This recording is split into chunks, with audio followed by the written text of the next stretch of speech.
Hello नमस्कार प्रिय मित्रांनो, अनोखी लाईफमध्ये तुमचं मनापासून खूप खूप खूप खूप छान स्वागत आहे. तर आता MPSCनं मार्ग मोकळा केला आहे. म्हणजे काय केलंय त्यांनी, तर त्यांनी असं म्हटलं होतं पहा 2023 पासून आपण UPC टाईप सारखी मेन्स एक्झाम घेऊया है ना. परंतु त्यांनी त्याचा अभ्यासक्रम दिला नव्हता. आता त्यांनी अभ्यासक्रम दिला आहे आणि तुम्हाला अभ्यास करायला सांगितलं आहे. परंतु आपला आजचा विषय आहे पहा, त्याच अभ्यासक्रमामध्ये जो विषय दिलाय त्यांनी ऑप्शनल पेपर, त्याच्याविषयी आपण बोलणार आहोत, विशेषतः मराठी साहित्याच्या दृष्टीनं. आणि त्याच्यामध्ये विशेष अशी बाब आहे की मराठी साहित्याचा अभ्यासक्रम आपला UPSC मध्ये कसा आहे, MPSC मध्ये कसा आहे असं पाहायचे. म्हणजे दोघांची फाईट करायचे, ते इक्वल आहेत आणि इक्वल आहे कसं पाहायचे. आणि त्याच्यामध्ये एक विशेष शब्द वापरायचे, जाणीवपूर्वक. कोणते विषय आहेत, घटक उपघटक कसे आहेत ते पाहायचं आहे. दोघांमध्ये तेच आहेत का वेगळे आहेत असं पाहूया. तर सुरुवात करूया मग है ना. तुम्ही पाहिलं बी असेल तरी पहा, जाणीवपूर्वक पाहूया आपण. तर पेपर पहिला याच्यामध्ये MPSC पहा, इथे MPSC आहे, इथे UPSC आहे है ना.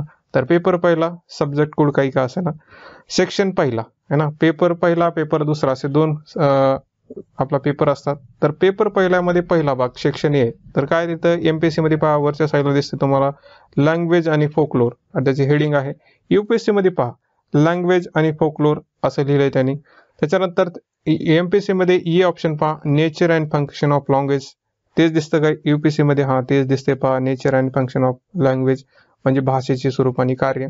त्याच्यामध्ये काय सब पॉइंट आहेत पहा, MPSC मध्ये पहा, language and signify system, lang and parole, basic function, poetic language, standard language and dialect, language variation according to social parameter, linguistic feature of Marathi in 13th century and 17th century. असाच भाग UPSC मध्ये आहे का पहा, है ना, आहे ना पहा, लँग्वेज आणि सिग्निफाय system, lang and parole, basic function, poetic language, standard language and dialect, language variation according to social parameter. Next आहे language feature of Marathi in 13th century आणि 17th. म्हणजे दोन्ही बी सेम आहे. पहिला पॉईंट तरी है ना.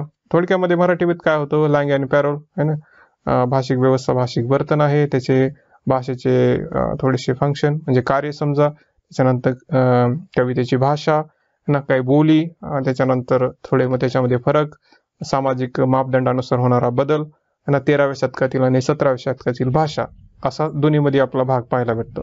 त्याच्यानंतर बी पहा MPSC मध्ये बी डायलेक्ट ऑफ मराठी, त्याच्यामध्ये 3 आहेत, अहिराणी, वराडी आणि डांगी. आता इथं पहा UPSC मध्ये पाहायला भेटतं का? हो पाहायला भेटतं. डायलेक्ट ऑफ मराठी, अहिराणी, वराडी, डांगी, 3च बोलीचा अभ्यास करायचा आपल्याला. ओके ठीक आहे. पुढचं पहा मराठी ग्रामर, MPSC मध्ये पहा part of speech, case system, प्रयोग विचार. तेच UPSC मध्ये आहे पहा, Marathi grammar, part of speech, case system, प्रयोग विचार. म्हणजे काय, शब्दाच्या जाती है ना, विभक्ती आणि काय प्रयोग, हे 3च आहेत पहा आपल्या अभ्यासाला.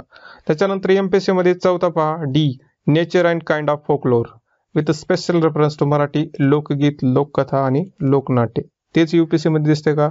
दिसतं पहा, nature and kind of folklore with special reference to Marathi, लोकगीत, लोककथा, लोकनाट्य है ना. म्हणजे ए सेक्शन मध्ये, पेपर पहिल्या ए सेक्शन मध्ये तीळ मात्र बदल नाही है ना, एकच आहे.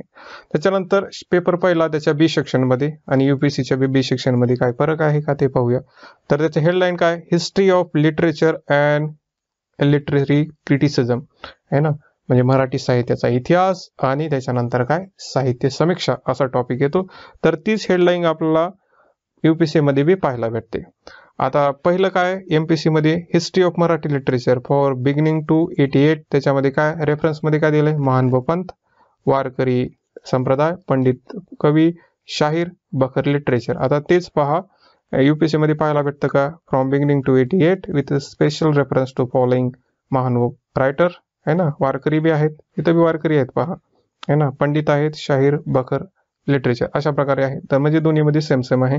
दुसरं पहा 1850 ते 1990 है ना, with special reference to development in the following major form है ना. त्याच्यामध्ये काय दिले, पोएट्री, फिक्शन. फिक्शन मध्ये 2 प्रकार, नॉवेल आणि शॉर्ट स्टोरी है ना, कादंबरी आणि कथा, ड्रामा आणि मेजर लिटररी करंट मुवमेंट म्हणजे सध्याच्या चळवळी आहे त्याच्याविषयी. त्याच्यानंतर काही वाद आहेत पहा, रोमॅन्टिक, रिअलिस्टिक, मॉडर्निस्टिक, दलित आणि ग्रामर. आता ते बी इथं पाहायला भेटतात का पहा, 1850 ते 1990 development in major form, poetry आहे, कविता, फिक्शन आहे, नॉवेल इन शॉर्ट स्टोरी म्हणजे कादंबरी आणि कथा, ड्रामा नाटक है ना, त्याच्यानंतर करंट मुवमेंट, रोमॅन्टिक है ना, रिअलिस्टिक, मॉडर्निस्ट, दलित, ग्रामीण, फेमिनिस्ट म्हणजे सगळाच भाग एकसारखाच आहे याच्यामध्ये. त्याच्यानंतर बी हे पार्ट पहा इथे दिसते ना तुम्हाला, लिटररी क्रिटिसिझम म्हणून असं म्हणून म्हणजे साहित्य समीक्षा, nature and function of language literature, evolution of literature, nature objective method of criticism, literature and culture society, सगळे टॉपिक सेम आहेत. बरोबर आहे ना यूपीएससी आणि एमपीएससी मध्ये. म्हणजे पेपर पहिल्यामध्ये तीळ मात्र बी फरक नाही असं आपल्याला म्हणता येतं. म्हणजे काय, कंट्रोल सी कंट्रोल व्ही म्हणजे कॉपी आणि पेस्ट हा एमपीएससी मध्ये पाहायला भेटतं. ठीक आहे, तर पेपर पहिल्यामध्ये सेम टू सेम. दुसऱ्यामध्ये पहा, दुसरा पेपर काय आहे, त्याच्यामध्ये गद्य आणि पद्य असतं हे तुम्हाला माहिती आहे. पण अभ्यासामध्ये काय, इथे काय लिहिलंय, answer must be written in Marathi. अरे मराठीतच लिहिणार ना, आम्ही इंग्लिश कशामध्ये लिहू. तर बाकीचं काय, तर ते तुम्ही वाचू शकता. परंतु याच्या सेक्शन ए मध्ये म्हणजे काय, गद्यामध्ये काय पहा, स्मृतीस्थळ इकडं यूपीएससी मध्ये पाहायला भेटतं का, हा स्मृतीस्थळ आहे.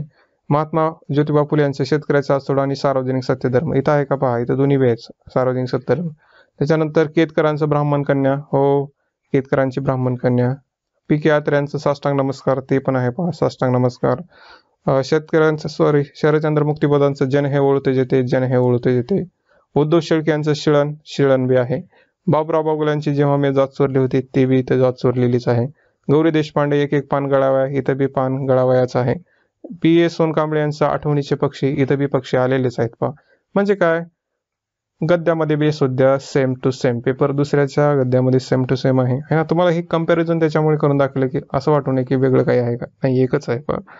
त्याच्यानंतर पहा राहिला आता पद्याचा भाग है ना. एमपीएससी मध्ये पहा पोएट्री सेक्शन मध्ये काय, नामदेवाची अभंगवाणी यूपीएससी मध्ये पाहायला भेटते का, हो.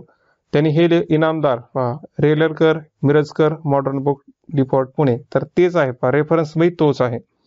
पैंजण हे मन आदवंत आहेत पहा, प्रसार केंद्र नागपूर, इथं बी पहा साहित्य प्रसार केंद्र नागपूर, मना आदवंत. त्याच्यानंतर दमयंती स्वयंवर, इथं बी पहा दमयंती स्वयंवर रघुनाथ पंडित, इथं बी रघुनाथ पंडित. बालकवीची कविता बालकवी, तर हे बी बालकवी आहेत. विशाखामध्ये कुसुमाग्रज आहेत, इथं बी कुसुमाग्रजच आहेत. मृदगंध मध्ये विंदा करंदीकर आहेत. जाहीरनामा नारायण सुर्वे बी इथं बी आहेत. संध्याकाळच्या कविता ग्रेस, संध्याकाळच्या कविता ग्रेस. या सत्य जीव रमत नाही, नामदेव ढसाळ, या सत्य जीव रमत नाही, नामदेव ढसाळ. म्हणजे काय, पेपर पहिला आणि पेपर दुसरा नथिंग, काहीच त्याच्यामध्ये बदल नाही, सेम टू सेम आहे. म्हणजे डिक्टो म्हणतो है ना, तेच असं म्हणा. थोडक्यात काय सांगायचे की जो काही अभ्यासक्रम पाहिलात पहा, म्हणजे जे एमपीएससीचे आहेत त्यांनी अथवा युपीएससी असू द्या, स्वतःच्या हाताने लिहून काढायचा सिलेबस. सगळ्यात पहिलं आणि महत्वाचं कार्य काय, स्वतःच्या हातामध्ये लिहून काढायचं आहे ते. ठीक आहे, तर थोडक्यात काय सांगायचे की यूपीएससी जी एमपीएससी वर्सेस फाईट चालू होती ते इक्वल आहे ना. अभ्यासक्रमानुसार प्रश्नपत्रिका, प्रश्न काय विचारले जाईल हे पुन्हा पाहू, म्हणजे प्रश्न आल्यानंतर पाहिजे. परंतु सध्या अभ्यासक्रमानुसार एकच आहे असं म्हणता येईल. थोडक्यामध्ये काय, एक प्रकारची नकलच केली आहे, म्हणजे झेरॉक्स उचललेला आहे आणि एमपीएससी मध्ये टाकलेला असं आपल्याला म्हणता येतं. तरी पण मग अभ्यास कसं करायचा, मग त्यांनी इकलच दिलं तर प्रश्नपत्रिका रेफर करायच्या यूपीएससीच्या आणि त्याच्यानुसार अभ्यास करायचा. परंतु अभ्यास करताना थोडंसं पाहायचं की कधी कधी काय असतं की यूपीएससी मध्ये 2013ला बी काही प्रश्न विचारले होते, 13, 11, 12 है ना, 9 याच्यामध्ये थोडासा फरक पाहायला भेटतो यूपीएससी मध्ये. आणि त्याच्यानंतर 14, 15, 16 विशेषतः 18, 19, 20 याच्यामध्ये थोडासा डिफरन्स पाहायला भेटतो, म्हणजे विचारण्याची पद्धत बदलत जाते. आता एमपीएससी वाल्याला काय करावं लागेल, तर सगळ्याच मेथडचा वापर करावा लागेल, सगळ्याच गोष्टी ध्यानात घ्याव्या लागतील आणि त्याच्यानुसार अभ्यास करावा लागेल. यूपीएससीला थोडंसं सोपं आहे. यूपीएससीच्या विद्यार्थ्यांना काय, तर त्यांना हे माहिती आहे, म्हणजे मुवमेंट माहिती आहे, सध्या काय चालू आहे आणि कशा प्रकारचे प्रश्न आहे. परंतु एमपीएससी वाला थोडंसं जास्त करावं लागेल, एवढंच आहे त्याच्यामध्ये आणि जास्त काय नाही. म्हणजे काय की सुरुवात पायाभूत पासून करावे, बेसिक पासून सुरुवात करावी लागेल, थोडंसं जास्त समजून घ्यावं लागेल एमपीएससी वाल्यांना. बाकी मग पुढच्या वर्षी जर पेपर यूपीएससी सारखा निघत असेल तर मग चिंता करण्याची गोष्ट नाही. तर मग आपण आता अभ्यासक्रम पाहिला आहे ना, म्हणजे काय एक सारखाच आहे, त्याच्यामध्ये काही तीळ मात्र बदल नाही. अभ्यास करता येतो पहा, सोपा आहे. आणि विशेषतः काय, तुम्ही वाचलात का नाही, परंतु यूपीएससी मध्ये एक दिलेलं असतं म्हणजे ऑप्शनल पेपर बद्दल. त्यांनी काय लिहिलेलं असतं पहा तिथं की पदवीच्या वरचा, म्हणजे विशेषतः हे जे काही आर्ट्सचे सब्जेक्ट आहेत है ना, ह्युमॅनिटी म्हणा किंवा साहित्याचे जे सब्जेक्ट असतात त्याच्यामध्ये त्यांनी काय लिहिलं असतं, पदवीच्या वरचा आणि पदव्युत्तर म्हणजे पुढच्या पोस्ट ग्रॅज्युएशनच्या खालचा अभ्यासक्रम तुम्हाला करायचा आहे. उदाहरणामध्ये काय, BA च्या वरचा आणि MA च्या खालचा म्हणजे दोन्हीच्या मधला तुम्हाला अभ्यास करायचा आहे ना. BA ची पदवी झाली है ना, MA अशा दोन्ही म्हणजे BA च्या थोडासा वरचा, थोडासा ऍडव्हान्स लेवलचा, पूर्ण MA सारखा नाही, परंतु आपला रेफर करताना MA चे पुस्तक जर हाताळले तर सोपा जातो. पण म्हणजे थोडक्यात तुम्हाला त्याच्यामध्ये काय करायचं नाही. MPSCच्या विद्यार्थ्यांनी हे लक्षात घ्यायचं की त्यांना कुठल्याही सब्जेक्टमध्ये PhD करायची नाही अथवा MPhil करायचं नाही. पहा, हे जर करायचं असतं तर तुम्हाला परीक्षा द्यायची गरज लागली नसती. तुम्ही स्वतः प्रोफेसर बना अथवा काही करू शकता. तर परत एकदा सांगतो, तुम्हाला अभ्यास करताना प्रत्येक गोष्ट है ना, प्रत्येक गोष्टामध्ये इतकं दिमाग नाही लावायचा की ज्याच्यामुळे तो सब्जेक्टच कठीण वाटायला सुरुवात होईल है ना. असं होतं पहा मराठी साहित्यामध्ये, कारण तर साहित्य म्हणलं की खूप मोठं आहे, आवाढव्य आहे, परंतु त्यांनी सिलेबस दिलाय, त्याला कमी करता येतं, आणखी कमी करता येतं प्रश्नपत्रिकेच्या सहाय्याने, आणखी कमी करता येतं विचारण्याच्या पद्धतीच्या एका वेनं. तर म्हणजे काय, थोडक्यामध्ये मराठी साहित्य खूप सोपं आहे, त्याला फक्त थोडीशी एक दृष्टिकोन आणि थोडासा अभ्यास याची गरज आहे, बाकी काही नाही. तुम्ही नॉर्मली बी जर लिहिण्यामध्ये चांगले असताल है ना, इतर गोष्टीमध्ये थोडंफार जर चांगले असताल म्हणजे मेन्सच्या दृष्टिकोनातून, तर तुम्हाला हा पेपर खूप सोपा जातो. थोडीशी मेहनत, थोडासा सराव, यू कॅन डू इट. तर ठीक आहे, तर आता आपण पाहिला हा अभ्यासक्रम. मग येणाऱ्या काळामध्ये आपण मग हा बॅच बी सुरुवात करूया त्याच्याबद्दल. जर कोणी म्हणजे बॅच घेणार असेल किंवा जॉईन करणार असेल किंवा काही करणार असेल, त्याच्यामध्ये पहा, पहिलं सुरू तर टार्गेट काय असावं, क्लास करू अथवा नाही करू, पहिलं सुरू जे पेपर 2 चे पुस्तक आहे ते वाचलेच पाहिजे, ते तुम्ही वाचाच है ना. पहिलं सुरू तर लवकर मिळत नाहीत, तर जिथून कुठून मिळतील एक एक का पुस्तक मिळे ना ते घेऊन या है ना. ते सगळे आपलं 18-19 पुस्तक रेडी ठेवा है ना, वाचून काढा ते 2-3-4 वेळेस जेवढं काही शक्य होईल तेवढं तुमचं फर्स्ट काम आहे. बाकीचं काम हळूहळू करा, परंतु ते पहिलं काम करा. ठीक आहे, बस झालं. मग इथंच थांबूया. तुमची काळजी घ्या, स्वतःवर प्रेम करा है ना, आणि अभ्यास सुद्धा कर चालच, त्याच्यामध्ये काही डाऊट नाही. तर इथंच थांबूया. धन्यवाद मित्रांनो.